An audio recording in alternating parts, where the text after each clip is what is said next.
नमस्कार दोस्तों, आप सभी का स्वागत है आपके अपने YouTube चैनल एग्जाम नॉलेज में। तो जैसे कि आज हम बात करते हैं यानी कि 23 जुलाई 2026 का करंट अफेयर क्लास हमारी होने जा रही है। और आप सबको पता है बहुत ही इंपॉर्टेंट क्लास होती है हमारी डेली बेसिस के करंट अफेयर की। तो उम्मीद है कि आप लोगों को बहुत अच्छे तरीके से समझ में आ रहा होगा। और बस कुछ नहीं, आप डेली 15 से 20 मिनट का टाइम निकालिए और डेली बेसिस पे आप अपना करंट अफेयर जो प्रिपेयर करते जाइए और स्ट्रॉन्ग करते जाइए आप अपने एग्जाम के लिए। ठीक है, तो देखते हैं कि हमारा जो पहला जो क्वेश्चन है वो कौन सा है और कितना महत्वपूर्ण हमारे लिए हो सकता है।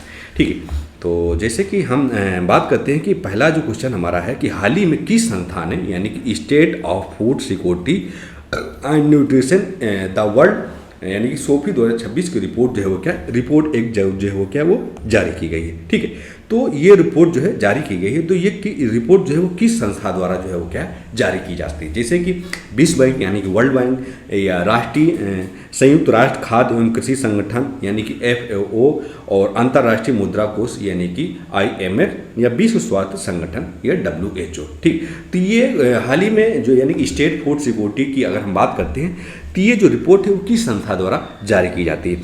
ठीक है, तो हम बात करते हैं इसके ऑप्शन के यानी सही आंसर के। तो ये जो इसका जो सही आंसर होगा वो होगा हमारा ऑप्शन नंबर बी, यानी कि यह रिपोर्ट जो है वो संयुक्त राष्ट्र खाद्य एवं कृषि संगठन यानी कि FAO द्वारा जो है रिपोर्ट जो है state of food security and nutrition in the world, इसकी जो रिपोर्ट है वो संयुक्त राष्ट्र खाद्य एवं कृषि संगठन द्वारा जो है वो क्या जारी की जाती है।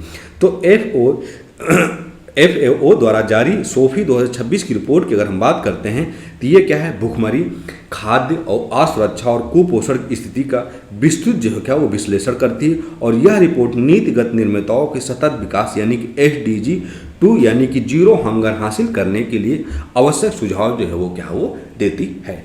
ठीक है, क्या एक आवश्यक सुझाव जो है वो क्या देती है। ठीक, अब हम बढ़ते हैं अगले क्वेश्चन की ओर, यानी क्वेश्चन नंबर हमारा जो है वो क्या है 2 है।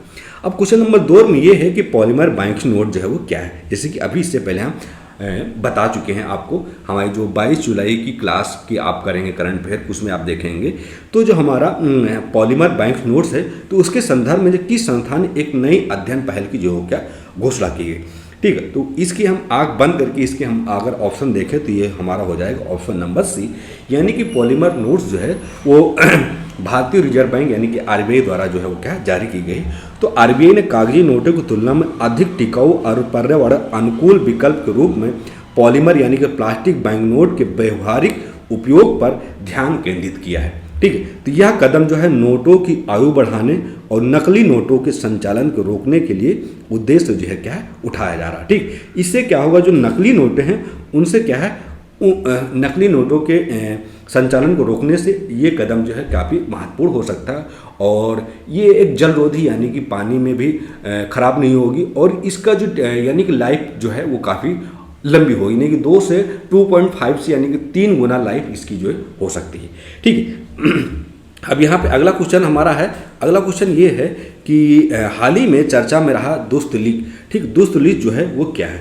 तो यहाँ पर हम देखते हैं जो हमारा दुष्ट लीग है वो क्या है। एक मिनट, ठीक है, दुष्ट लीग जो हमारा है वो क्या है। तो यहाँ पे दुष्ट लीग सैन्य अभ्यास भारत के किस देश के बीच जो है वो क्या आयोजित किया गया था। अब यहाँ पे हमें ये देखना है कि जो हमारा दुष्ट लीग 2026 का जो एक सैन्य अभ्यास हुआ था भारत और किस देश के बीच ये अभ्यास जो है वो क्या हुआ था। अब जैसे कि देखते हैं यहाँ कि उज्बेकिस्तान, कजाकिस्तान या किर्गिस्तान या ताजिकिस्तान, यानी कि इसमें जो है 4 ऑप्शन है। ठीक है, क्या है 4 ऑप्शन है। तो इसमें हम देखते हैं 4 ऑप्शन जो हमारे हैं वो हैं ये उज्बेकिस्तान, कजाकिस्तान, किर्गिस्तान और ताजिकिस्तान। तो हम देखते हैं इसके सही ऑप्शन की हम देखें बात करते हैं। इसका जो सही ऑप्शन होगा वो होगा हमारा ऑप्शन नंबर ए, यानी कि उज्बेकिस्तान। ठीक है, यानी कि दोस्त लीग सैन्य अभ्यास जो हुआ था भारत और उज्बेकिस्तान के बीच जो है इसका आयोजन किया गया था। तो भारत और उज्बेकिस्तान की सेनाओं के बीच यह संयुक्त सैन्य अभ्यास हुआ था। इसका मुख्य उद्देश्य था कि आतंकवाद विरोधी अभियानों में अंतर और संचालनीयता और सामरिक कौशल को साझा करना। ठीक, यानी कुल मिलाकर देखिए इसका मुख्य उद्देश्य जो था वो आतंकवादी विरोधी जो अभियान थे उनके खिलाफ क्या है एक सैन्य अभ्यास जो क्या हो वो किया गया था। ठीक है, अब हम बढ़ते हैं हमारा अगला क्वेश्चन है किस राज्य सरकार द्वारा तटीय क्षेत्रों में, ठीक क्या है, तटीय क्षेत्रों में एकीकृत प्रबंधन के लिए भारत का पहला मारीन स्पेशल प्लान यानी कि मारीन स्पेशल प्लान जो है यानी कि MSP शुरू किया गया है। ठीक है, अब जैसे कि देखते हैं इसमें केरल, उड़ीसा, तमिलनाडु, गुजरात, ये हमारे क्या है 4 ऑप्शन है। ठीक है, कितने 4 ऑप्शन है। तो हम देखते हैं इसके ऑप्शन की, तो ये जो हमारा ऑप्शन होगा वो होगा हमारा ऑप्शन नंबर बी यानी कि उड़ीसा। ठीक है, क्या होगा उड़ीसा। ठीक, उड़ीसा जो होगा वो हमारा बिल्कुल सही होगा। तो इसके उद्देश्य की बात करते हैं तो उड़ीसा जो है तटीय समुद्रों यानी कि संसाधनों के सतत विकास, जैव विविधता संरक्षण तथा नीली अर्थव्यवस्था यानी कि ब्लू इकोनॉमी को बढ़ावा देने के लिए मारीन स्पेशल प्लान लागू करने वाले देश का पहला राज्य जो बना है वो क्या बना हमारा, वो बना है उड़ीसा। ठीक है, क्या बना है, उड़ीसा बना है। ठीक है, तो अभी तक यहाँ तक चार क्वेश्चन हम बता चुके, तो आपको बहुत आसानी और सरल तरीके से आपको समझ में आया होगा। अब हम बढ़ते हैं अगले क्वेश्चन की और हमारा अगला जो क्वेश्चन है कि open network for digital commerce यानी कि ONDC। ठीक है, तो ONDC के प्रबंध निदेशक और मुख्य कार्यकारी अधिकारी जो है यानी कि MD NCO के रूप में जो है वो किसे नियुक्त किया गया है। ठीक, यानी कि open network for digital commerce के रूप में प्रबंध निदेशक और मुख्य कार्यकारी अधिकारी जो है वो किसे नियुक्त किया गया है। तो क्वेश्चन नंबर हमारा जो है क्या है 5 है। अगर हम बात करते हैं इसके ऑप्शन की तो ये हमारा हो जाएगा ऑप्शन नंबर ए यानी कि विभोर जैन। किसको नियुक्त किया गया है, वो है हमारे विभोर जैन। ठीक, क्या है विभोर जैन। तो विभोर जैन को क्या है, वो क्या है नियुक्त किया गया है। तो विभोर जैन को ONDC के नए MD और CO के रूप में जिम्मेदारी जो है क्या इनको सौंपी गई है। तो भारत सरकार की एक पहल है जो E-कॉमर्स क्षेत्र में लोकतांत्रिकरण और छोटे व्यापारियों को डिजिटल प्लेटफॉर्म प्रदान करने के लिए क्या है ये काम करती। ठीक, यानी कि E-कॉमर्स जो कंपनियां हैं जैसे कि फ्लिपकार्ट, अमेजॉन, मीशो, ये जो E-कॉमर्स कंपनियां हैं इनके एक लोकतांत्रिकरण और छोटे व्यापारियों को डिजिटल प्लेटफॉर्म प्रदान करने के लिए जो है ये क्या संस्था जो है क्या काम करती है। ठीक है, अब हम बढ़ते हैं अगले क्वेश्चन की ओर। हमारा जो अगला क्वेश्चन है यानी कि नेक्स्ट क्वेश्चन, गुजरात सरकार ने राज्य में विनिर्माण और औद्योगिक निवेश को बढ़ावा देने के लिए किस स्थान पर इंडो ताइवान इंडस्ट्रियल पार्क स्थापित करने की घोषणा की है। ठीक, यानी गुजरात सरकार ने राज्य में को एक विनिर्माण और औद्योगिक निवेश को बढ़ावा देने के लिए किस स्थान पर एक इंडो ताइवान इंडस्ट्रियल पार्क स्थापित करने की घोषणा किया है। ठीक, अब जैसे की बात करते हैं इसमें अहमदाबाद, साड़ान यानी कि धोलेरा क्षेत्र या वडोदरा या सूरत। ठीक, तो कुल मिला के हम किसमें इसमें 4 ऑप्शन है। क्वेश्चन नंबर हमारा जो है 6 है। ठीक, तो ये जो हमारा ऑप्शन जो होगा वो होगा हमारा ऑप्शन नंबर बी यानी कि सांडा धोलेरा।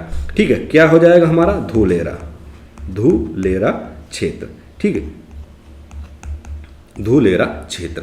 तो गुजरात सरकार ने साड़ान धुलेरा औद्योगिक क्षेत्र में ताइवान की कंपनियों के निवेश को आकर्षित करने के लिए इस विशेष औद्योगिक पार्क की स्थापना कर रही, जिसका उद्देश्य है कि इलेक्ट्रॉनिक और सेमीकंडक्टर निर्माण की गति को बढ़ावा देना है। ठीक है, किसको बढ़ावा देना है, इलेक्ट्रॉनिक और सेमीकंडक्टर निर्माण की गति देना है यानी कि बढ़ावा देना है। ठीक है, अब हम बढ़ते हैं अगले क्वेश्चन की ओर यानी क्वेश्चन नंबर हमारा जो है वो क्या है 7वां है।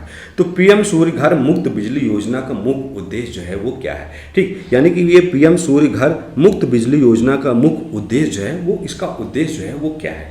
ठीक, तो यहाँ देखें यानी कि किसानों को मुक्त पंप सेट देना, ये छतों पर सोलर पैनल यानी कि रफ टफ सोलर के माध्यम से मुक्त बिजली प्रदान करना, ये ग्रामीण क्षेत्रों में पवन ऊर्जा को विस्तार करना। ठीक है, यह थर्मल पावर प्लांट स्थापित करना। ठीक, तो कुल मिला के ये क्या है 4 ऑप्शन है। तो अब इसमें हम देखते हैं इसका सही आंसर जो होगा वो क्या होगा। ठीक है, तो इसके आंसर की बात करते हैं तो ये जो हमारा ऑप्शन होगा वो होगा हमारा ऑप्शन नंबर बी यानी कि PM सूर्य घर मुक्त बिजली योजना का मुख्य उद्देश्य है कि छतों पर सोलर पैनल और मुक्त बिजली क्या है प्रदान करना। जब आप सोलर पैनल लगाएंगे तो उससे क्या है आपको बिजली मिलेगी, तो एक तरीके की मुक्त बिजली प्रदान होगी। ठीक है, तो इस योजना के तहत घरों की छत पर सोलर सिस्टम लगाने के लिए सरकार सब्सिडी जो है वो सब्सिडी दी जाए, जिससे 300 यूनिट तक मुक्त बिजली मिलती है और हरित ऊर्जा को क्या है बढ़ावा मिलता है। ठीक, यानी इससे 300 यूनिट तक मुक्त बिजली मिलती है और हरित ऊर्जा को क्या है वो इससे क्या है बढ़ावा मिलता है। ठीक, अब हम बढ़ते हैं अगले क्वेश्चन की ओर। क्वेश्चन नंबर जो हमारा है वो है ठीक, अगले क्वेश्चन की ओर बढ़ते हैं। अगला जो हमारा क्वेश्चन है, स्वदेशी लाइट कॉम्बैट हेलीकॉप्टर यानी कि ALHM-K थर्ड किस भारतीय हेलीकॉप्टर के उन्नत संस्करण माना जाता है? तो स्वदेशी लाइट कॉम्बैट हेलीकॉप्टर की अगर बात करें तो ये जो है भारतीय हेलीकॉप्टर का एक उन्नत संस्करण जो है वो क्या है माना जाता है। ठीक, अब जैसे बात करें रुद्र, ध्रुव या चीता या चेतक, तो इसका एक उन्नत संस्करण जो है वो एक तरीके का जो है क्या वो नाम दिया गया है। ठीक है, तो हम बात करते हैं इसके ऑप्शन की, तो इसका जो ऑप्शन होगा वो होगा हमारा ऑप्शन नंबर बी यानी कि ध्रुव। ठीक है, क्या हो जाएगा हमारा ध्रुव। ठीक है, क्या हो जाएगा ध्रुव। तो एक उन्नत संस्करण इसका जो क्या नाम दिया गया है। तो हम बात करें advance light helicopter Hindustan aeronautics limited HL द्वारा निर्मित ध्रुव का उन्नत संस्करण जो है यह जो है एक आधुनिक राडार, एवियोनिक्स और समुद्री सुरक्षा प्रणालियों से जो है क्या है लैस है। ठीक, क्या है कि समुद्री सुरक्षा और प्रणालियों से जो है वो क्या है लैस मानी जाती है। अब हम बढ़ते हैं अगले क्वेश्चन की ओर। हमारा जो अगला यानी कि नेक्स्ट क्वेश्चन जो है, नेक्स्ट क्वेश्चन है कि नारी शक्ति वंदन रन। ये क्वेश्चन हम बहुत बार बता चुके हैं, लेकिन ठीक है, तो इसमें ये किया गया है किस मंत्रालय, ये नारी शक्ति वंदन जो है ये आयोजन जो है ये किस मंत्रालय द्वारा किया जाए। क्वेश्चन वही है, थोड़ा रिपीटेड है, रिपीटेड भी है, थोड़ा सा चेंजेस है, घुमा फिरा के क्वेश्चन आ जाते हैं। तो नारी शक्ति वंदन रन यानी कि इसका जो आयोजन है ये किस मंत्रालय द्वारा जो है वो क्या है किया जाता है। ठीक, क्वेश्चन नंबर हमारा क्या है 9 है। तो हम बात करते हैं इसके सही ऑप्शन की, तो इसका जो सही आंसर होगा वो होगा हमारा ऑप्शन नंबर बी यानी कि युवा कार्यक्रम और खेल मंत्रालय द्वारा जो है इसका आयोजन जो क्या है किया गया है।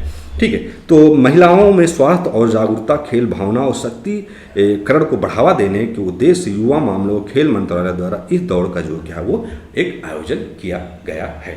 ठीक है, अब हम बढ़ते हैं अगले क्वेश्चन यानी कि हमारा जो नेक्स्ट क्वेश्चन है कि भारत स्टील शिखर सम्मेलन यानी कि भारत स्टील 2026 समिति का आयोजन जो है वो कहाँ किया गया था। ठीक है, इसका जो आयोजन है वो कहाँ पर किया गया था। तो देखिए जैसे कि नई दिल्ली, मुंबई, कोलकाता, हैदराबाद, ये क्या है हमारे 4 ऑप्शन हैं। तो भारत स्टील समिति का जो आयोजन था वो कहाँ पर किया गया था।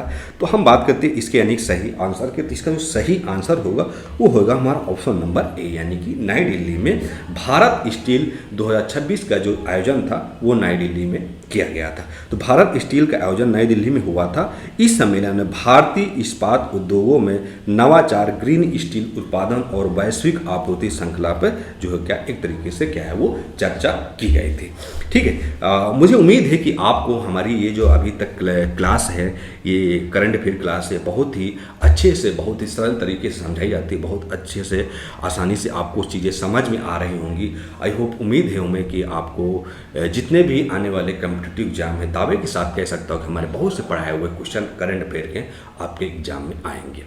तो प्लीज़ रिक्वेस्ट है कि आप लोग लाइक करिए, सब्सक्राइब करिए हमारे चैनल को, एग्जाम नॉलेज को, और अपने दोस्तों को भी शेयर करिए और कमेंट करके बताइए कैसी क्लास है। फिर हम मिलेंगे नेक्स्ट क्लास के साथ। जय हिंद।